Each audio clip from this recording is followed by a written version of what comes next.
All right. So what we're going to do as we normally do. We're just going to jump in here and read a few articles and throw some thoughts out on them as I go. Most of these are pretty much cold articles. I just kind of I saw the headlines a little bit and I thought maybe scanned them a little bit and thought, that might be something worth talking about. So that's what we're going to do.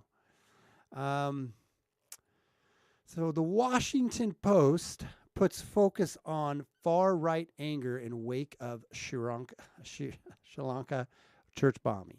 Sri Lanka. I always get a little messed up. I put the channel, wait a second, I put it on my channel as a song with imagery from meme. Oh, really? Well, then let's, I'm going to go check that out then. We're going to, can we play it here? Let me do this. Open, I wonder if I can open your channel. I'm going to open your channel here in a minute, and I want to go over that. So let me read this article, and then we'll go over and we'll take. I want to take a look at that. So play it. We'll play it. Anyways, Washington Post puts focus on far right anger in wake of Sri Lanka church bombing. Sri Lanka, man, I don't know what it is with me. On Monday, the Washington Post published an analysis article questioning if Christianity is under attack. In the wake of the bombings of multiple churches on Easter in Sri Lanka, the authors also shifted the focus from the close to 300, it's over to 310 now, last time I checked, 310 victims of what the Sri Lanka government believes is Islamic terrorism to Western far-right anger. So now they're fine. This is one article. Of course, it is the Blaze, but this is one article that they are finally calling it Islamic terrorism. All the other ones for the longest amount of time when you were reading these articles, they couldn't. One of the bombers in one of the hotel lobby rooms was Mohammed was his name. And there was several other Islamic people when the reports first started coming out. I was reading some articles with very, Islamic-sounding Muslim names, right? But they were not calling it. They were making sure to stay away from it. And up to this point, they have just tiptoed around coming out and calling it Islamic terror, man. They were trying to insinuate for a long time that it was the Buddhists and the Tamil. I think you pronounce it Tamil, but Tamil. Which is a long-standing feud in Sri Lanka between the Buddhists and this other religious organization or group there. And they were trying to, for a while there, insinuate, well, maybe it was a Buddhist. We can't jump to the fact that it was possibly Islamic terrorists. It could have been the Buddhists that did this too. And they have just tiptoed around it all day long. Every article was tiptoeing around it, was not coming out and giving any kind of details on the names of the terrorists or anything. It was, and then I'm sure, and we're going to read another article, but I'll just touch on it. And then, everyone, it's not news, but everyone's heard about how Hillary Clinton and Obama and several other people on the left referred to the incident as the Easter worshipers, right?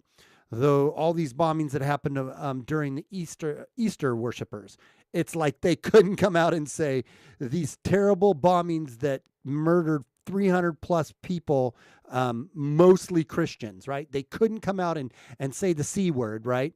And by the C word, I don't mean it in the Australian sense, if you know what I mean, the see you next Tuesday. I'm talking about the actual Christian word, because that is not something we want to bring any kind of attention to, that there is that Christianity and people that are Christian, more so, socially speaking, just in social circles and in our client or our climate today. I mean, being a Christian is kind of like, or saying you're a Christian, is kind of like saying you have leprosy in a lot of ways. And they're looked upon very grossly and bad. And Christians are just these evil, anti-gay, terrible, pro-choice deniers, a-holes, so on and so forth. And believe me, I am a Christian, and I come from a Christian background, and I get some of how Christianity has gotten a bad name in a lot of ways. I understand that I have my own issues with people who call themselves Christians, and some of the religiosity and so on and so forth that goes along with the name Christians. But In this scenario, they tap danced around that bad turd sitting on the floor as best they could because they did not want to in any way, shape, or form align themselves with or give any kind of credit to, not align themselves, but give any kind of credit to the fact that Christians were murdered by Islamic terrorists. Now, I know it's not official yet, right? I don't think they've officially said it was Islamic terrorists, but we can fill in the dots, right? We can fill in the dots on this one. It was Islamic terrorism.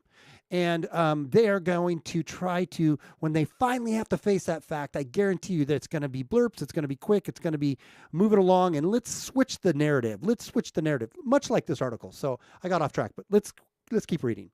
So the post-analysis cites statements from French politician Marie Le Pen, Germany's AfD party Katie Hopkins, and former Reagan administration official Frank Gaffney as proof that the far right was using the attacks to further a political agenda. The authors write that the theme of Christianity under attack has been a recurring one for many activists in the United States and Europe. They compared the response to the Sri Lanka tragedy to the Notre Dame Cathedral fire, which is kind of interesting timing on that one too, which I know that one has, that's conspiracy road to say that was Islamic terrorism, right?